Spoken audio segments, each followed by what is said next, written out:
ఉంటే దాని మీద మాట్లాడుంటారు తప్ప ఇలాంటి విషయాలు ఏమి ఉండదు. విభజన చట్టంలో ఏవే అంశాలు పెండింగ్లో ఉన్నాయో దాని మీద చర్చ జరిగి ఉంటుందని చెప్పి నేను భావిస్తున్నాను తప్ప ఇలాంటి అంశాల మీద చర్చ జరిగి ఉండే అవకాశమే లేదని చెప్పి నేను భావిస్తున్నాను. ముఖ్యంగా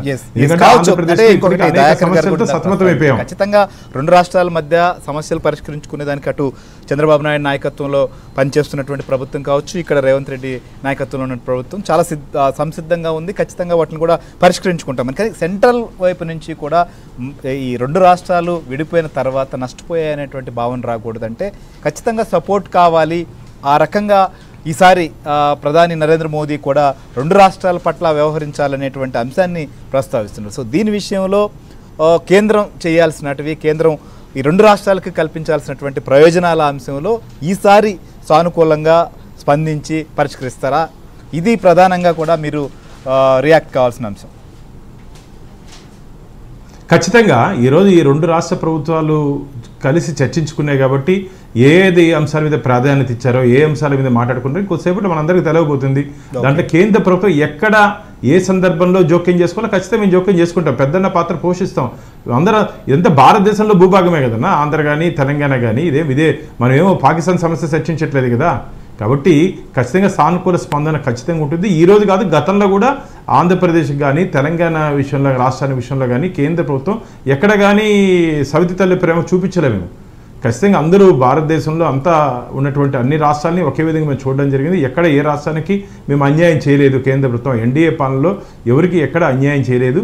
అందరినీ సమన్యాయంగా చూసామే తప్ప ఒకరిని మేమున్న అధికారంలో ఉన్న రాష్ట్రాన్ని ఒక విధంగా, ప్రతిపక్ష రాష్ట్రాల్లో ఒక విధంగా మేము ఎక్కడ కేటాయింపులు కానీ ఏమీ చేయలేదు.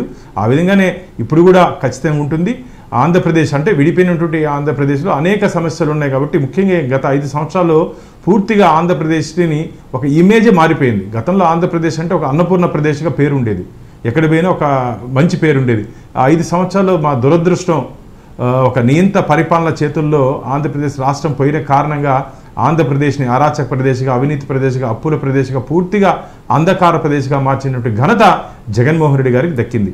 కాబట్టి ఆ కబంధ హస్తాల నుంచి మొన్ననే బయటపడింది. కాబట్టి చిన్న బిడ్డ, ఇప్పుడు ఆంధ్రప్రదేశ్ ఒక చిన్న బిడ్డ, జాగ్రత్తగా దాన్ని తీసుకొని పైకి రావాలి మేము. ఎందుకంటే చిన్న బిడ్డని ఎందుకు అంటున్నంటే పెట్టుబడులు కూడా పెట్టలేని పరిస్థితికి వచ్చేసింది ఆంధ్రప్రదేశ్లో.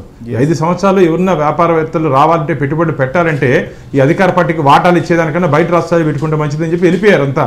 ఇప్పుడు ఆర్థికంగా ఆంధ్రప్రదేశ్ అభివృద్ధి, ఎందుకంటే కేంద్ర ప్రభుత్వం ఎంతవరకు సహాయ సహకారాలు అందించాలో అంతవరకు ఖచ్చితంగా అందిస్తాం. కానీ ఆంధ్రప్రదేశ్ రాష్ట్రం కూడా ఆర్థికంగా అభివృద్ధి పదంలో ముందుకు పోవాల్సిన అవసరం ఉంది. ఆర్థిక పరంగా ముందుకు పోవాలంటే పారిశ్రామిక పెట్టుబడి రావాలి, తద్వారా ఉద్యోగ ఉపాధి అవకాశాలు పెరగాలి, తద్వారా రాష్ట్ర ఆర్థిక ఆదాయం కూడా పెంచాలి. కాబట్టి మాది ఒకటి ఈరోజు అజెండా, మా ఎన్డీఏ కూటమి వికసిత భారత్, వికసిత ఆంధ్రప్రదేశ్ అజెండాగా మేము పనిచేస్తాం. దానికి కావాల్సినటువంటి అవసరాలన్నీ మేము చేసేదానికి సిద్ధంగా ఉన్నాం. రైట్, దయాకర్ గారు ఫైనల్ గా ఏం చెప్తారు? సో మొత్తానికైతే ఒక రూట్ మ్యాప్ తో ముందుకు పోబోతున్నామని